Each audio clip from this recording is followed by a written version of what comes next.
7.5 ঘন্টা পর মুক্ত নওশাদ। মুক্তি পেয়ে পুলিশের বিরুদ্ধে মামলার হুঁশিয়ারি। সন্দেশখালী যাওয়ার পথে ভাঙড়ের বিধায়ককে গ্রেপ্তার করেছিল কলকাতা পুলিশ।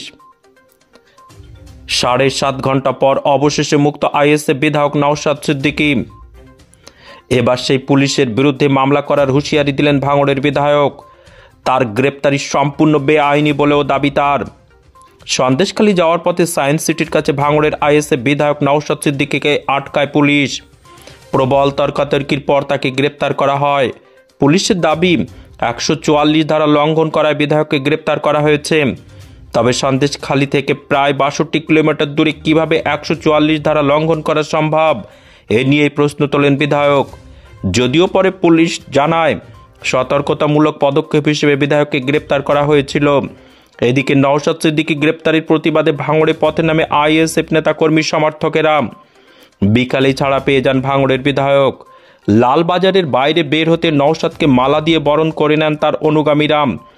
মুক্তির পর বিধায়কের দাবি, সংবিধান স্বীকৃত মুক্ত চলাচলের অধিকার খর্ব করছে পুলিশ। যে পুলিশ আধিকারিক আমার আটকেছে তার বিরুদ্ধে আইনে লড়াইতে যাব।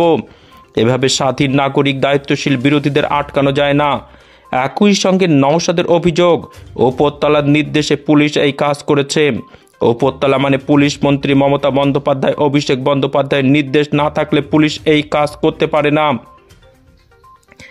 এমএস নিউজ বাংলা চ্যানেলের পরবর্তী খবর সবার আগে পেতে ইউটিউবে চ্যানেলটি সাবস্ক্রাইব করুন, ফেসবুক পেজ ফলো করুন, ফলো বাটন ক্লিক করুন। সেই সঙ্গে এই খবরটি ফেসবুকে প্রচুর পরিমাণে শেয়ার করুন।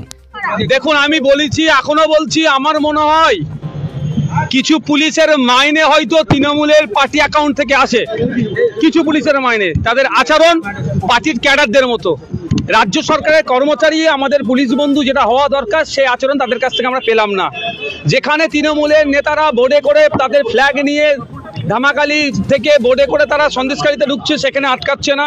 মন্ত্রীরা দেদারে দিয়ে সেখানে কীর্তন পরিবেশন যেখানে হচ্ছে সেখানে অংশগ্রহণ করছেন, সেখানে সমস্যা হচ্ছে না।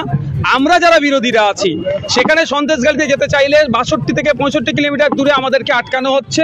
কি এক দিচ্ছে, আমরা গিয়ে নাকি ওখানে 140 বোর্ড ব্রেক করতে পারি, ভয়ঙ্কর কিছু করতে পারি।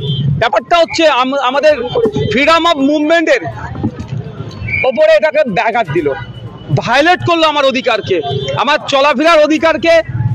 কলকাতা পুলিশের ওখানে যারা ঊর্ধ্বতন যারা অফিসাররা ছিল তাদের দ্বারাই ভায়োলেট হয়েছে। তবে একটা কথা, আইনি লড়াই লড়বো। যে পুলিশ অফিসার আমাকে ওখানে আটকেছে, আমার দুটো প্রোগ্রাম ছিল, আমি ডিজির কাছে মেল করা ছিল, আমি প্রশ্ন করছিলাম যে আমাকে কোন প্রোগ্রামে আটকে যেতে দিচ্ছেন না কেন। দ্বিতীয় প্রোগ্রাম আমার পার্টির ছিল, সেখানে দেয়নি। এই সমস্ত বিষয়গুলো নিয়ে আমি কলকাতা হাইকোর্টে মামলা করব। সেই কনসার্ন অফিসারের সাথে আমি আইনি লড়াই বুঝবো। কারণ যে আমার চলাচলের স্বাধীনতাদের ব্যাঘাত দিচ্ছে, আমার পার্টি মিটিং আমাকে যেতে দিল না, আর সন্দেশখালী থেকে 62-65 কিলোমিটার দূরে আমাকে অনৈতিকভাবে আটকালো, তার বিরুদ্ধে আমি আইনি লড়াই লড়বো। তবে একটা কথা, ভয় পেয়েছে তৃণমূল কংগ্রেস, ভয় পেয়েছে, সেই জন্য বিরোধী নওশাদ সিদ্দিকী যেতে যাচ্ছে না।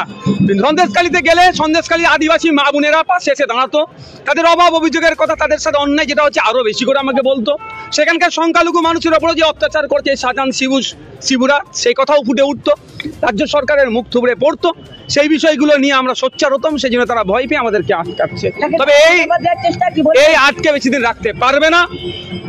144 কি আর 144 ভঙ্গ করলে 188 তাকে লাগানো যায়, কিন্তু 144-এর নামে একজন জনপ্রতিনিধিকে আটকে রাখতে পারে না।